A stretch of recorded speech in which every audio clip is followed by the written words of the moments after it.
ಇನ್ನ ನಾವು RCB match ಅಂತ ಬಂದಾಗ ನಾನು ಆಗ್ಲೇ ಹೇಳ್ತಿದ್ದೆ, ಒನ್ ಡೌನ್ ದೇವದತ್ ಪಡಿಕ್ಕಲ್ ಬರ್ತಾರೆ, ತುಂಬಾ ಚೆನ್ನಾಗಿ ಆಡ್ತಿದ್ದಾರೆ, ಒಳ್ಳೆ ಫಾರ್ಮ್ ಅಲ್ಲಿ ಇದ್ದಾರೆ. ಮತ್ತೊಂದು ಕಡೆ ಅಂಡರ್-19 ತಂಡದಲ್ಲಿ ಆಡ್ತಾ ಇದ್ದಂತಹ ಆಯುಷ್ ಮಾತ್ರೆ CSK ತಂಡದಲ್ಲಿದ್ದಾರೆ. ಸೊ ಯಾರು ಇಲ್ಲಿ ಎಕ್ಸ್ ಫ್ಯಾಕ್ಟರ್ ಆಗಬಹುದು ಅಂದ್ರೆ ಪಂದ್ಯದ ದಿಕ್ಕನ್ನು ಬದಲಿಸುವಂತ ಆಟಗಾರ ಯಾರಾಗಬಹುದು ಅಂತ ಅನ್ಸುತ್ತೆ ಅಂತ? RCB ಅಲ್ಲಿ ನಾನು ಹೇಳೋ ಪ್ರಕಾರ Virat Kohli first change maker ಅವರೇ ಆಗೋದು.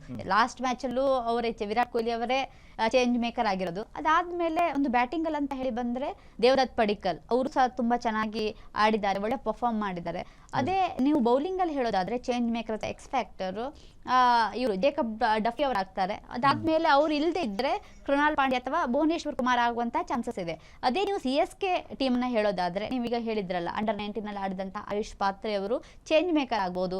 ಹಾಗೆ Sanju Samson T20 world cup ಅಲ್ಲಿ ಒಂದು ಬೃಹತ್ ಆದಂತ ಫಾರ್ಮ್ ಅಲ್ಲಿ ಇದ್ದಾರೆ.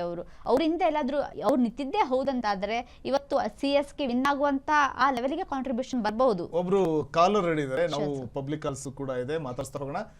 ಹಲೋ, ನಮಸ್ತೆ ಸರ್. ನಮಸ್ತೆ. ನಮಸ್ತೆ ಸರ್, ಮಾತಾಡಿ. ಇವತ್ತಿನ ಮ್ಯಾಚ್ ಬಗ್ಗೆ ಎಷ್ಟು ಎಕ್ಸೈಟ್ಮೆಂಟ್ ಇದೆ ಹೇಳಿ.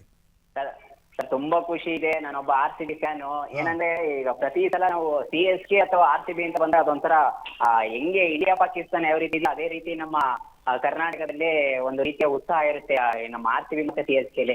ಈ ವರ್ಷ ಏನು ಅಂದ್ರೆ ಆಲ್ಮೋಸ್ಟ್ ನಮ್ದು ಬ್ಯಾಟಿಂಗ್ ಫಾರ್ಮ್ ಆಗ್ಬೋದು ಅಥವಾ ಬಾಲಿಂಗ್ ಫಾರ್ಮ್ ಆಗ್ಬೋದು, ಎಲ್ಲವೂ ಸಹ ಚೆನ್ನಾಗಿರುವಂತದ್ದು ನಮ್ಮ RCB. ಮೊದಲ ಪಂದ್ಯದಲ್ಲಿ ಆರಂಭದಲ್ಲಿ ನಮ್ಮ RCB ಭರ್ಜರಿಯಾಗಿ ಗೆದ್ದಿರುವಂತದ್ದು. ಮತ್ತೆ ಈ ಸತಿಲೂ ಸಹ ನಮ್ಗೆ ಇರುವಂತದ್ದು ಏನಂದ್ರೆ CSK ಸೋಲ್ಸು RCB ಗೆದ್ದಿರುತ್ತೆ ಅಂತ. ಯಾಕಂದ್ರೆ ಈ ಹಿಂದೆ RCB ಸ್ಟೇಡಿಯಂ ಅಂತಂದ್ರೆ ಸೋತಿರುವಂತದ್ದು ನಾವು ಕಾಣ್ತಾ ಹೋಗ್ತೇವೆ. ಬಟ್ ಯಾಕಂದ್ರೆ ಇದರಲ್ಲಿ CSK ಧೋನಿ ಇಲ್ಲ, ಅದರಿಂದ ನಮ್ಗೆ ಒಂದು ಪ್ಲಸ್ ಪಾಯಿಂಟ್ ಅಂತ ಹೇಳ್ಬೋದು. ಒಟ್ಟಿನಲ್ಲಿ ನಮ್ಮ RCB ಏನಂದ್ರೆ ಗೆಲ್ಲುತ್ತೆ ಅಂತಾನೆ ಹೇಳ್ಬೋದು ಸರ್. ಯಾರು ಇವತ್ತು ಹೈಯೆಸ್ಟ್ ಸ್ಕೋರ್ ಮಾಡಬಹುದು ಅಂತ ಅನ್ಸುತ್ತೆ ಹಾಗಾದ್ರೆ RCB ನಲ್ಲಿ? ಸರ್ ಅದೇ ನಮ್ಮ RCB ಏನಾದ್ರು ಟಾಸ್ ಗೆದ್ದಿ ಚೇಸಿಂಗ್ ಇದ್ ಮಾಡ್ಕೊಂಡ್ರೆ ಅದೇ ಇದ್ರ ಮೇಲೆ ನೋಡ್ಬೇಕು ಸರ್, ಯಾರು ಸ್ಟಾರ್ಟಿಂಗ್ ಬ್ಯಾಟಿಂಗ್ ಇದ್ ಮಾಡಿ. ಒಟ್ಟಿನಲ್ಲಿ ನಮ್ಮಲ್ಲಿ ಹೈಯೆಸ್ಟ್ ಸ್ಕೋರ್ ಮಾಡ್ತಾರೆ ಅಂತ ನಮ್ಮ ಅನ್ಸಿದೆ ಸರ್ RCB ಅವರು. ಅಲ್ಲ, ಈಗ ಟಾಸ್ ಗೆದ್ರೆ ಬ್ಯಾಟಿಂಗ್ ಮೊದಲು ಆಯ್ಕೆ ಮಾಡ್ಕೋಬೇಕಾ ಅಥವಾ ಬೌಲಿಂಗ್ ಅಂತ? ಆಕ್ಚುಲಿ ಸರ್ ಬೌಲಿಂಗ್ ಆಯ್ಕೆ ಮಾಡ್ಕೊಂಡ್ರೆ ಒಳ್ಳೇದು ಅಂತ. ಯಾಕಂದ್ರೆ ನಾವು ಅವ್ರ ಟಾರ್ಗೆಟ್ ಚೇಸ್ ಮಾಡಿದ್ರೆ ಹೊಡೆಯಕ್ಕೆ ನಮ್ಗೆ ಅನುಕೂಲ ಆಗುತ್ತೆ ಅಂತ. Okay, thank you Chetan. ಬೆಂಗಳೂರಿಂದ ಕರೆ ಮಾಡಿದ್ದಾರೆ ಚೇತನ್ ಅವರು. ಆದರೆ ಚೇಸ್ ಮಾಡೋದು ಅಂತಂದರೆ ಬೆಟರು ನಮಗೆ ಅನ್ನುವಂಥದ್ದು. ಲಾಸ್ಟ್ ಟೈಮ್ ಕೂಡ ನಮ್ಗೆ ಅದು ಪ್ಲಸ್ ಆಗಿತ್ತು ಚೇಸ್ ಮಾಡಿದ್ದು. ಮತ್ತು ಚೇಸಿಂಗ್ ಮಾಸ್ಟರ್ ಅಂತ ಕರಿತೀವಿ ನಾವು ವಿರಾಟ್ ಕೊಹ್ಲಿ ಅವ್ರನ್ನ. ಸೊ ಯಾವತ್ತೂ ಕೂಡ ಅವರು ಚೇಸಿಂಗ್ ಟೈಮಲ್ಲಿ ಅವರು ಬೇಗ ವಿಕೆಟ್ ಒಪ್ಸಿದ್ದೇ ಇಲ್ಲ. ಸೊ ಹಾಗಾಗಿ ಅದೊಂದಿದೆ. ಇನ್ನು ನಾವು ಟಾಸ್ ಬಗ್ಗೆ ಕೂಡ ನಾವು ಮಾತಾಡ್ತಾ ಹೋಗೋಣ. ಟಾಸ್ ಎಷ್ಟು ನಿರ್ಣಾಯಕ ಆಗುತ್ತೆ ಇವತ್ತಿನ ಮ್ಯಾಚ್ನಲ್ಲಿ ಅಂತ? ನಾನು ಲಾಸ್ಟ್ ಟೈಮ್ ಬಂದಾಗ ಹೇಳಿದ್ದೇನೆ, ಟಾಸ್ ವಿನ್ ಆದ್ರೆ ಆಕ್ಚುಲಿ ಆ ಟೀಮ್ ವಿನ್ ಆದಾಗೆ ಅಂತ. ಒಂದು ಈಗ ಒಂದು 50% ವಿನ್ ಆಗೋದೇ ಟಾಸ್ ವಿನ್ ಆದ್ಮೇಲೆ. ಯಾಕಂತ ಹೇಳಿದ್ರೆ ಈಗಿನ ಒಂದು IPL ಟ್ರೆಂಡ್ ನೋಡಿದ್ರೆ ಟಾಸ್ ವಿನ್ ಆದ್ರೆ ಅವರು ಚೇಸಿಗೆ ತಗೊಳ್ತಾರೆ, ಬೌಲಿಂಗ್ಗೆ ತಗೊಳ್ತಾರೆ. ಅದು ಒಳ್ಳೇದು. ಯಾಕಂತ ಹೇಳಿದ್ರೆ ಒಂದು ಚಿನ್ನಸ್ವಾಮಿ ಸ್ಟೇಡಿಯಂ ಅನ್ನೋದು ಅದು ಚೇಸ್ ಮೇಕರ್ ಅಂತೆ. ಅದು ಅಲ್ಲದೆ ಏನಂತ ಹೇಳಿದ್ರೆ ಈಗ ಸೆಕೆಂಡ್ ಬ್ಯಾಟಿಂಗ್ ಮಾಡೋರಿಗೆ ಬೌಲಿಂಗ್ ಮಾಡೋರಿಗೆ ಡ್ಯೂ ಫ್ಯಾಕ್ಟರ್ ಬರ್ಬಹುದು, ಅದು ಪ್ರಾಬ್ಲಮ್ ಆಗುತ್ತೆ. ಅದಕ್ಕೋಸ್ಕರ ಟಾಸ್ ವಿನ್ ಆದವರು ಚೇಸಿಂಗ್ ತಗೊಂಡ್ರೆ ಒಳ್ಳೇದು. ಯಾಕಂತ ಹೇಳಿದ್ರೆ ಈಗ ಫಸ್ಟ್ ಅಪೋಸಿಟ್ ಟೀಮ್ ಅವರಿಗೆ ಒಂದು ಲೋ ಸ್ಕೋರ್ ನಾವು ಇದ್ ಮಾಡ್ಲಿಕ್ಕೆ ಬಿಟ್ರೆ ಅದನ್ನ ಆರಾಮ್ಸೆ ಒಂದು ಬೇಗ ಒಂದು ಚೇಸ್ ಮಾಡಿ ಔಟ್ ಮಾಡಿದ್ರೆ ನಮ್ಗೆ ಪಾಯಿಂಟ್ಸ್ ಟೇಬಲ್ ಅಲ್ಲೂ ಕೂಡ ನಮ್ಗೆ ಒಳ್ಳೆ ರನ್ ರೇಟ್ ಇಂದ ಇರ್ಬೋದು ಸರ್. ನಮ್ಗೆ ಲಾಸ್ಟ್ ಟೈಮ್ ನೋಡಿ RCB ಅವರು ಫಸ್ಟ್ ಪಾಯಿಂಟ್ಸ್ ಟೇಬಲ್ ಅಲ್ಲಿ ಫಸ್ಟ್ ಅವರೇ ಇದ್ರು. ಕಡೆಗೆ ಈಗ ರಾಜಸ್ಥಾನ್ ರಾಯಲ್ಸ್ ಇರ್ಬೋದು. ಯಾಕಂತ ಹೇಳಿದ್ರೆ ವೈಭವ್ ಸೂರ್ಯವಂಶಿ ಅವರು ಸಿಕ್ಕಾಪಟ್ಟೆ ಒಂದು ಐ ಥಿಂಕ್ 15 ಬಾಲ್ಸ್ ಅಲ್ಲೇ 50 ಮಾಡಿ ಅದನ್ನ ಚೇಂಜ್ ಮಾಡಿದ್ದಾರೆ. ರನ್ ರೇಟ್ ಎಲ್ಲ ಚೇಂಜ್ ಆಗಿದೆ. ಅದಕ್ಕೋಸ್ಕರ ಈಗ RCB ಅವ್ರದ್ದು ಏನಂತ ಹೇಳಿದ್ರೆ ನಮ್ಗೆ ಯಾವಾಗ ಈಗೆಲ್ಲಾದ್ರೂ ಟಾಸ್ ವಿನ್ ಆದ್ರೆ ನಾವು ಚೇಸಿಂಗ್ ತಗೊಳ್ಳೋದು ಒಳ್ಳೇದು. That is best. ಒಂದು ವೇಳೆ ಟಾಸ್ ಸೋತಿದ್ದೆ ಆದ್ರೆ, ಸೊ ನಮ್ಮವ್ರಿಗೆ ಏನಾದ್ರು ಬ್ಯಾಟಿಂಗ್ ಸಿಕ್ಕಿದ್ದೆ ಆದ್ರೆ ಎಷ್ಟು ಸ್ಕೋರ್ ಮಾಡ್ಬೇಕಾಗತ್ತೆ ಈ ಪಿಚ್ ನಲ್ಲಿ ಅಂತ?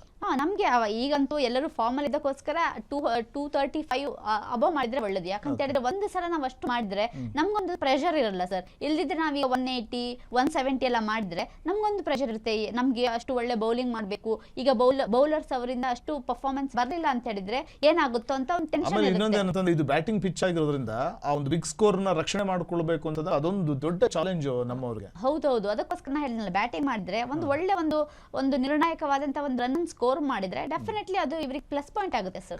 ಖಂಡಿತ. ಆಮೇಲೆ ಬಹುಶಃ ಟಾಸ್ ಅಂತ ಬಂದಾಗ ಒಂದ್ ಕಡೆ ನಮ್ಮವ್ರಿಗೆ ಏನಾದ್ರು ಅವಕಾಶ ಸಿಕ್ತು ಅಂತಂದ್ರೆ ಟಾಸ್ ವಿನ್ ಆದ್ರೆ ಚೇಸಿಂಗ್ ತಗೋಬಹುದು.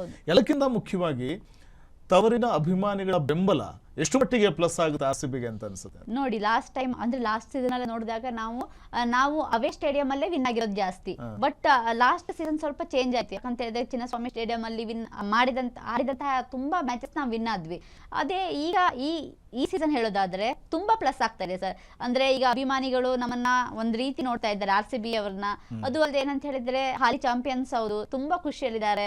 ಯಾಕಂತ ಹೇಳಿದ್ರೆ ಈ ಸಲ ಕಪ್ ನಮ್ದೆ ಅನ್ನೋ ಸ್ಲೋಗನ್ ನಾವು ಅದು ಸರಿ ಮಾಡಿದ್ದೇವೆ, ವಿನ್ ಆಗಿ ತೋರಿಸಿದ್ದೇವೆ. ಅದಕ್ಕೋಸ್ಕರ ಒಂದು ಹೋಮ್ ಸ್ಟೇಡಿಯಂ ಅಲ್ಲಿ ಆಗುತ್ತೆ ಇರೋದಕ್ಕೋಸ್ಕರ ಅದು ಅಭಿಮಾನಿಗಳಿಗೂ ಕೂಡ ತುಂಬಾ ಇಷ್ಟ ಸರ್. ಯಾಕಂತ ಹೇಳಿದ್ರೆ ನಮ್ಗೆ ಇಷ್ಟ ಬಂದಂತಹ ಪ್ಲೇಯರ್ಸ್ ಅನ್ನ ನೇರವಾಗಿ ಆಟವನ್ನ ನೇರವಾಗಿ ನೋಡಿ ಕಣ್ತುಂಬಿಸ್ಕೊಳ್ಬಹುದು. ವಿರಾಟ್ ಕೊಹ್ಲಿ ಅವರನ್ನ ನೋಡಬಹುದು. ಬಹುಶಃ ಏನಂತಂದ್ರೆ ಸಂಗೀತ, ಈಗ ಬೇರೆ ಯಾವುದೇ ಫ್ರಾಂಚೈಸಿಗೂ ಇರೋದಷ್ಟು ಫ್ಯಾನ್ಸ್ಗಳು RCB ಇದ್ದಾರೆ. ಹೌದೌದು. ಸೊ ಅದು ಒಂದ್ ರೀತಿ ಪ್ಲಸ್ ಪಾಯಿಂಟ್. ಆಮೇಲೆ ನೀವು ಬೆಂಗಳೂರಲ್ಲಿ ನಡೀತಾ ಇದೆ ಅಂತಂದ್ರೆ ನೀವು ಸ್ಟೇಡಿಯಂ ಅಲ್ಲಿ ಲೈವ್ ಅಲ್ಲಿ ನೋಡಿರ್ತೀರಿ, ಎಷ್ಟು ಕಿರ್ಚಾಟ ಇರುತ್ತೆ RCB ಅನ್ನುವಂಥದ್ದು. ಖುಷಿ ಆಗುತ್ತೆ ಸರ್, ಅದೇ ಕೊಡ್ತಾ ಇರುತ್ತೆ, ಅದೇ ರೋಮಾಂಚನ ಆಗುತ್ತೆ ಆಟಗಾರರಿಗೆ ಅಂತ. RCB ಆ ಟೀಮ್ ಅಲ್ಲಿ ಇರ್ತಾರಲ್ವಾ ಪ್ಲೇಯರ್ಸ್, ಅವ್ರು ತುಂಬಾ ಪುಣ್ಯ ಮಾಡಿರ್ಬೇಕು ಸರ್. ಯಾಕಂತ ಹೇಳಿದ್ರೆ ಇಂತ ಒಂದು ಕ್ರೇಜಿ RCB ಫ್ಯಾನ್ಸ್ ಅನ್ನು ಪಡೆಯೋದಕ್ಕೆ ಒಂದು ಈಗ ಹೇಳ್ತಾರಲ್ಲ, ಆ ಲಾಸ್ಟ್ ಸೀಸನ್ ಅಲ್ಲಿ ವಿನ್ ಆದಂತ ಇದನ್ನೇ ಪ್ಲೇಯರ್ಸ್ ಅನ್ನೇ ಕಂಟಿನ್ಯೂ ಮಾಡಿದ್ದಾರೆ ಈ ಸೀಸನ್ಗೂ ಕೂಡ.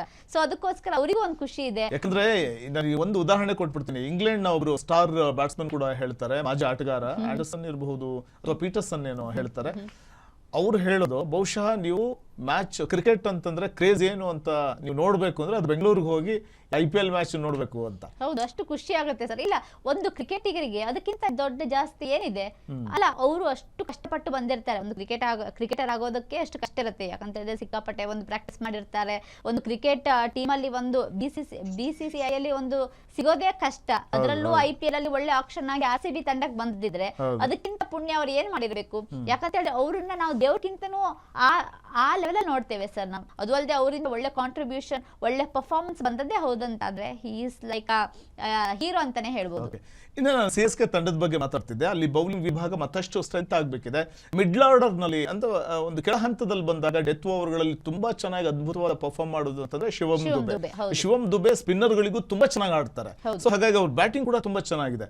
ಶಿವಮ್ ದುಬೆ ಅವರ ಬೌಲಿಂಗ್ ನಲ್ಲೇ ಹಲವಾರು ಬಾರಿ ವಿರಾಟ್ ಕೊಹ್ಲಿ ಔಟ್ ಆಗಿದ್ದುಂಟು. ಸೊ ಹಾಗಾಗಿ ಶಿವಮ್ ದುಬೆಯನ್ನ ಬ್ಯಾಟಿಂಗ್ ನಲ್ಲಿ ಕಟ್ಟಿ ಹಾಕೋದಕ್ಕೆ ಅಥವಾ ಅವರ ಬೌಲಿಂಗ್ ನಲ್ಲಿ ಎಚ್ಚರಿಕೆ ಆಟ ಆಡೋದಕ್ಕೆ ಯಾವ ರೀತಿಯ ಒಂದು ಸ್ಟ್ರಾಟಜಿಯನ್ನ ರೂಪಿಸಬೇಕಾಗುತ್ತೆ ರಜತ್ ಪಾಟಿದಾರ್ ಅಂತ?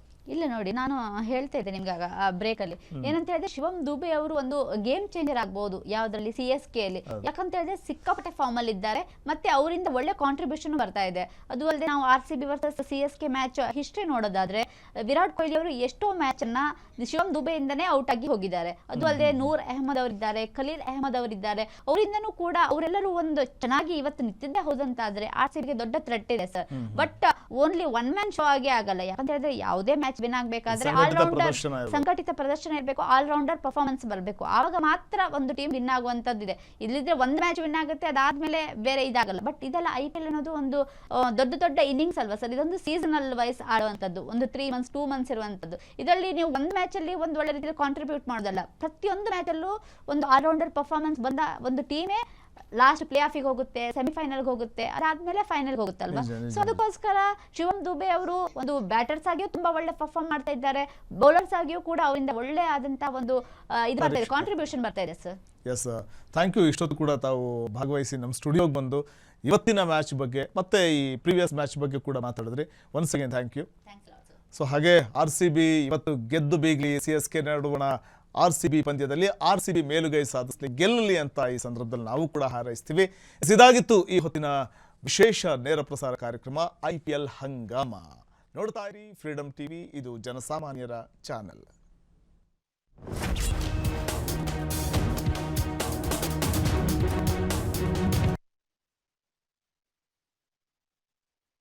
ಕ್ಷಣದ ಸುದ್ದಿಗಳಿಗಾಗಿ ಫ್ರೀಡಮ್ ಟಿವಿ ಸಬ್ಸ್ಕ್ರೈಬ್ ಮಾಡಿ, ಲೈಕ್ ಮಾಡಿ ಹಾಗೂ ಫಾಲೋ ಮಾಡಿ. ಹೊಸ ಸುದ್ದಿಗಳ ನೋಟಿಫಿಕೇಶನ್ಗಾಗಿ ಬೆಲ್ ಐಕಾನ್ ಮೇಲೆ ಕ್ಲಿಕ್ ಮಾಡಿ.